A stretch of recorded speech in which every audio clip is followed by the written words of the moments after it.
Hola, ¿cómo están? Vamos a seguir con los contenidos que tenemos que desarrollar para poder aplicarlos luego a la práctica. Uno de estos contenidos que tienen que quedar dentro de lo que es la programación orientada a objeto o el conjunto de conocimientos que tenemos que tener con respecto a ella es el diseño de la herencia, ¿sí? Ya habíamos visto en clases anteriores de que para que se pueda heredar, ¿sí? Para que se pueda construir una herencia entre clases, tendríamos que aplicar la regla es un, ¿sí? Vamos a reforzar un poquito eso porque vamos a empezar a construir clases no solamente que heredan, ¿sí? Sino que implementen interfaces. Ese es un tema nuevo que vamos a empezar a ahondar, pero fijémonos ahora y centrémonos en lo que es el diseño de la herencia. En este caso tenemos dos clases, una clase jefe y una clase empleado. A ver si pongo un pequeño cursor para poder marcar lo que estoy diciendo. Ahí está. Nuestra regla es un, y nos preguntamos, ¿un jefe es un empleado? Y sí, es un empleado siempre. ¿Un empleado es un jefe? Un empleado es un jefe no siempre, ¿sí? También voy a marcar esta premisa del siempre nos va a indicar si es posible o no generar la herencia entre clases. Repito, un jefe siempre es un empleado, por lo tanto, la clase jefe va a ser una instancia, va a ser una subclase, ¿sí?, de la clase empleado, que va a ser una clase padre. Pero no puedo hacer lo contrario. Un empleado no siempre es un jefe. No se aplica esta regla siempre. De ahí entonces voy a partir para poder diseñar la herencia. La clase inferior entonces siempre debe de ser un de la clase superior o superclase. Vamos a seguir un poco más y vamos a hablar de este otro tema que es el polimorfismo, o también conocido como el principio de sustitución. Cuando nosotros iniciábamos el módulo, yo les decía de que Java trabaja de una manera un poco más dinámica incluso a los arrays, ¿sí?, a los vectores, en donde mediante el principio de polimorfismo podemos utilizar un objeto de distintas maneras. Y entonces ahí se rompe un poco esa premisa teórica que dice que el vector almacena datos homogéneos, ¿sí? En teoría sigue siendo homogéneo. Ahora, ¿por qué? Porque todos son objetos. Los elementos que almacenemos, por ejemplo, en un vector de tipo objeto, ¿sí?, cada uno de los elementos va a contener un objeto. Ahora, las particularidades de los objetos que están ahí dentro de cada fragmento, de cada posición del vector, es lo que va a dinamizar, ¿sí?, lo que podemos almacenar dentro de cada elemento del vector. Entonces, en la parte teórica nos dice de que establece que se puede utilizar un objeto de la subclase siempre que el programa espere un objeto de la superclase. Lo que les acababa de decir en otros términos más sencillos. Es decir, que un objeto se puede comportar de diferente forma dependiendo del contexto. Las variables de tipo objeto son polimórficas y vamos a ver justamente. Nosotros hasta ahora hemos trabajado con variables de tipo int, de tipo short, de tipo doble, de tipo, a ver qué más, boolean, ¿sí? hemos trabajado ese tipo de variables. Vamos a empezar a construir entonces variables de tipo objeto, en donde ahí vamos a ver el polimorfismo o principio de sustitución que nos va a permitir que justamente esas variables, ¿sí?, de tipo objetos se comporten de diferente manera dependiendo de lo que nosotros necesitemos en términos de programación.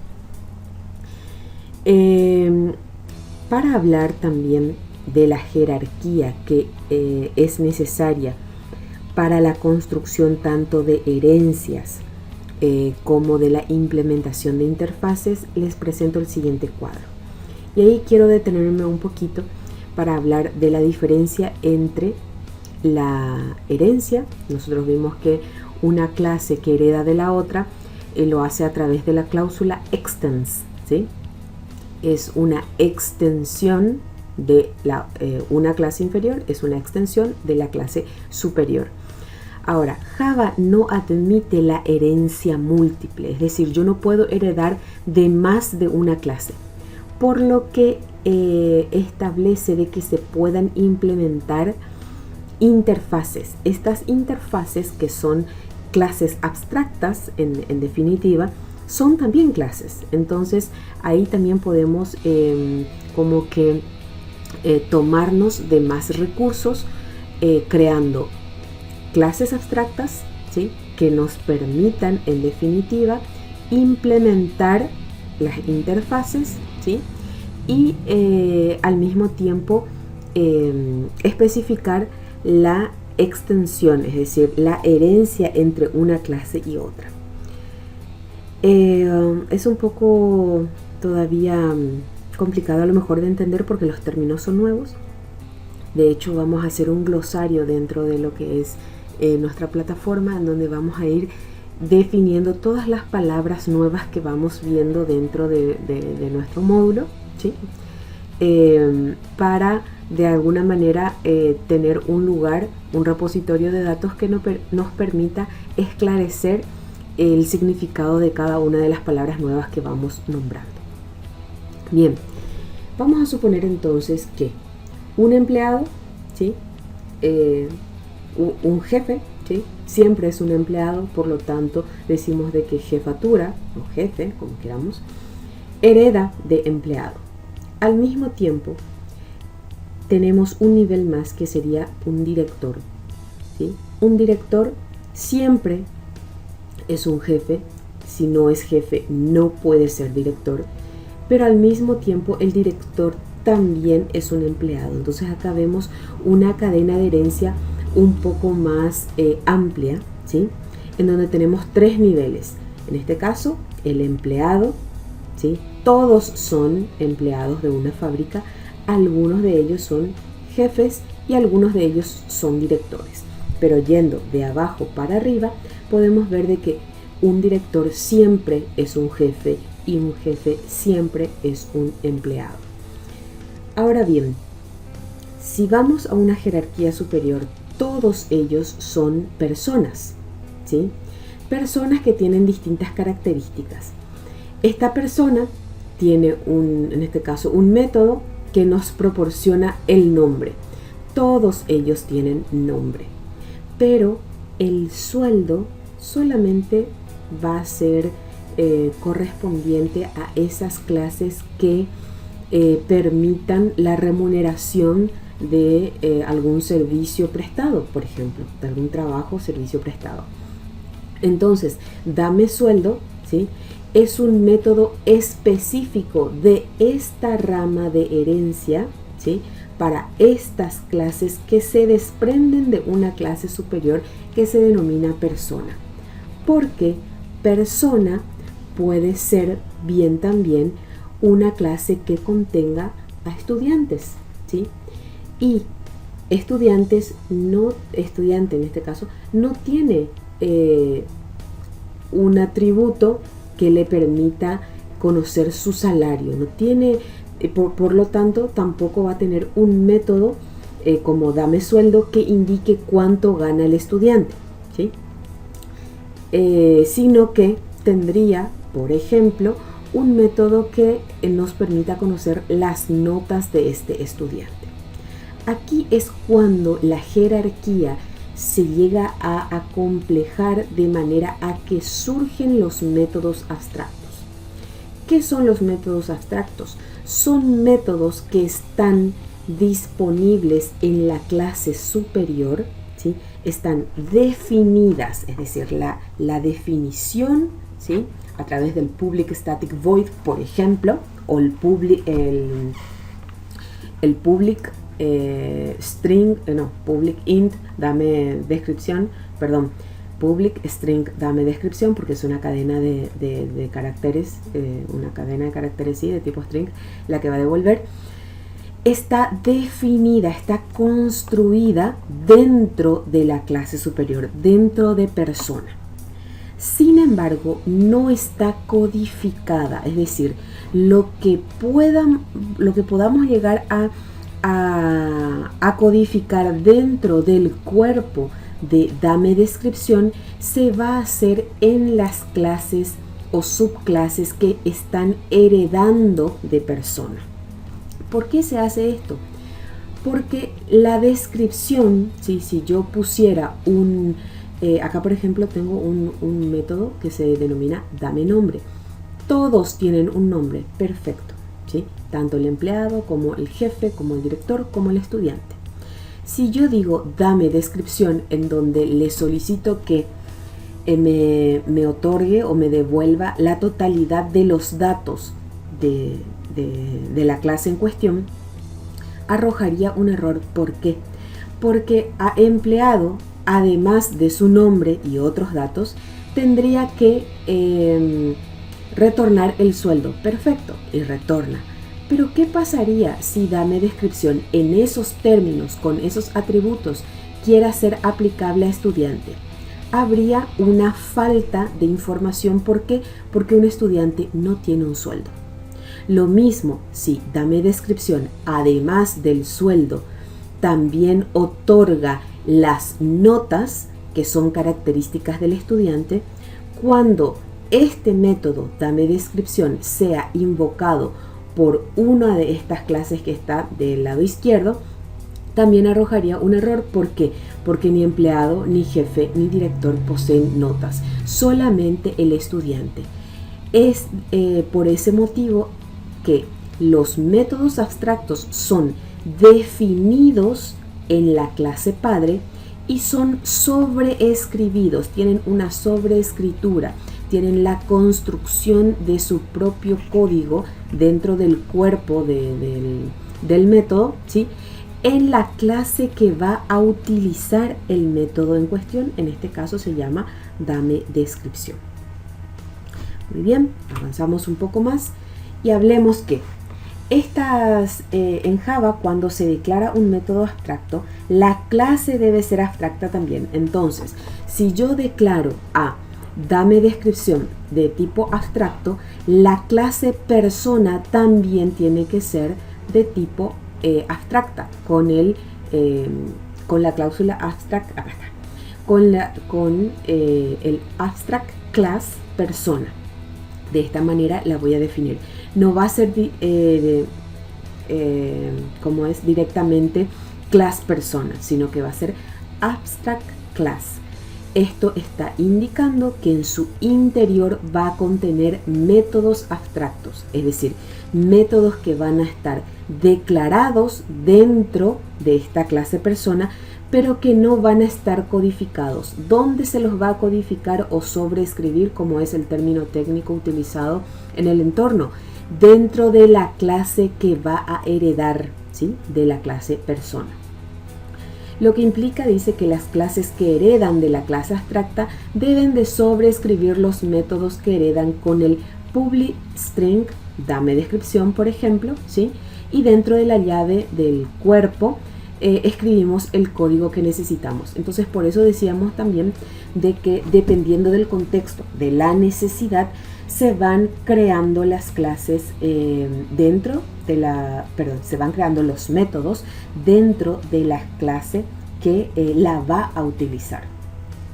Una clase, en este caso abstracta como persona, puede tener métodos de tipo abstracto como métodos normales, en donde este método, ¿sí? O no, un método no abstracto, otorga, ¿sí? A través de la cláusula return, por ejemplo, el nombre, el valor del nombre, y es especificado, es decir, se construye, se declara y se construye dentro de esta clase abstracta denominada persona. Por lo tanto, empleado, jefatura, director y estudiante no sobrescriben a dame nombre, ¿sí? ¿Por qué? Porque este método no es un método abstracto. ¿A quién le pueden sobrescribir? A dame descripción, porque dame descripción contiene todos los valores, todos los atributos, y repito que van variando dependiendo de la clase que va a utilizarse. Es por eso que el estudiante solamente, dentro de la clase estudiante solamente codificamos que nos retorne la descripción de los atributos correspondientes a estudiante. Lo mismo pasa con empleado, jefatura y director, que le solicitamos, ¿sí? Construimos, codificamos dentro del cuerpo de dame descripción solamente los atributos que correspondan a estas clases en cuestión, ¿sí? Puede ser de que tengan distintos atributos entre las clases, de hecho es así, ¿verdad? Y entonces dame descripción se ajusta a cada contexto, a cada clase en este caso. Seguimos un poco más. Para terminar, hablamos de los modificadores de acceso. El modificador de acceso es la manera en la cual accedemos a la clase. Al método, incluso a la variable de clase o al objeto, ¿sí? Porque nosotros habíamos visto que, por ejemplo, definimos una variable que se llamaba ruedas, ¿sí? Que era de tipo int, y nosotros la poníamos de tipo private para encapsular ese valor y que no sea accesible desde otros métodos, es decir, que otros métodos u otras clases externas no puedan alterar el valor de ruedas, solamente la clase propietaria. Bien, y en otros ejemplos habíamos visto también, y en la mayoría de los casos, es que el modificador de acceso public nos permite que podamos acceder desde la clase propietaria, ¿sí? A todos estos que hemos mencionado, ya sean clase, método o objeto y variables, ¿sí? Desde el paquete se puede acceder, todas las clases que estén dentro del mismo paquete pueden acceder a lo que habíamos dicho. Las subclases, es decir, si tenemos clases heredadas, también pueden acceder una vez que el modificador sea de tipo público, es decir, todos. Ahora, tenemos también el modificador de tipo protected y el modificador de tipo private dentro de esta escala o estos tipos de accesos. El protected también permite la visualización y el acceso a la clase propietaria, a las demás clases que se encuentran dentro del paquete y a las demás clases que son subclases de la clase en cuestión. Pero por separado, no todos. Por último, vemos el private, que se puede acceder desde la clase propietaria solamente. Otras clases que están dentro del paquete no pueden acceder a ellas. Otras subclases que están dentro, que están desprendidas de esta clase, tampoco lo pueden hacer. No todos tampoco. Y cuando no está ni el public, ni el protected, ni el private, significa de que tiene un modificador de acceso por defecto, en donde se puede acceder desde la propia clase o desde el paquete. Todas las clases que están dentro del paquete pueden acceder. Entonces, también aquí vemos la utilidad del packet, de la creación de paquetes, cuando sabemos manejar de manera eficiente los tipos de modificadores que las maneras de acceder a las clases, a los métodos, a las variables de clase y a los objetos, ¿sí? Entonces podemos ver de que en cuanto a nivel de seguridad, ¿sí? Seguridad de procedimientos que se van ejecutando, de los atributos que pueda tener una clase, ¿sí? Se protegen de esa manera cuando el manejo eficiente de modificadores de acceso así lo permite. Bien, entonces voy a dejar este video en donde está, porque es más bien un video explicativo de todo lo que vamos a implementar en la parte práctica.